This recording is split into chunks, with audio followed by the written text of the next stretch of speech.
Hello friends, welcome back to Maharvi vlogs. ఈ పుష్పాన్ని బ్రహ్మకమలం అంటారండి. ఈ పుష్పం గురించి ఎంతో కొంత నాకు తెలిసిందైతే మీతో షేర్ చేసుకుంటున్నాను. ఈ పుష్పం ప్రాధాన్యత ఏమిటి, ఇది వికసించే టైంలో ఏం చేయాలి, తర్వాత ఏం చేయాలి, ఎవరికైనా తెలిసి ఉంటే కామెంట్ సెషన్లో అయితే పింక్ చేయండి. ఈ పుష్పం ఎక్కువగా హిమాలయాల్లో దొరుకుతుంది. మన సైడ్ చాలా రేర్. మా టెర్రస్ పైన ఆంటీ వాళ్ళు పెట్టారు ఈ చెట్టు. సో అలా మాకు చూసే భాగ్యం అయితే కలిగింది. ఇలా వికసించే అప్పుడు చూసే భాగ్యం కల్పించినందుకు ముందుగా అయితే ఆ ఆంటీకి చాలా చాలా ధన్యవాదాలు. ఈ పుష్పం ఓన్లీ నైట్ టైమే వికసిస్తుంది అంట. ఇది వికసించే టైంలో మనం చూస్తే అదృష్టవంతులుగా భావిస్తారంట.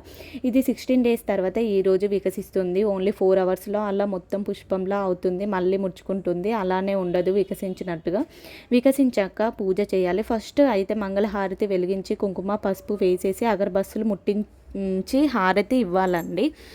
ఆ తర్వాత ఏదైనా స్వీట్ అలా ఆరగింపచేసి వచ్చిన వాళ్ళకి ప్రసాదంగా పెట్టేయాలి.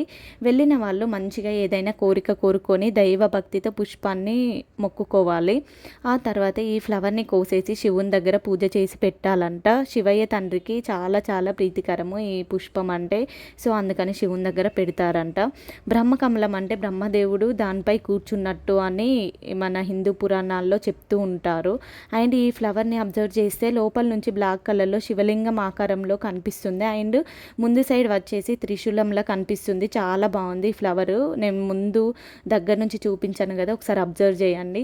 అండ్ ఈ ఫ్లవర్ ఉత్తరాఖండ్ యొక్క రాష్ట్ర పుష్పం. ఇంకా ఈ ఫ్లవర్ని అనేక రకాల మెడిసిన్స్లో యూజ్ చేస్తారంట, ఆయుర్వేదంలో అలా. అండ్ కిడ్నీకి సంబంధించిన వ్యాధులలో, మెదడుకి సంబంధించిన వ్యాధులలో అండ్ క్యాన్సర్ని నయం చేయడానికి యూజ్ చేస్తారంట. ఓకే అండి.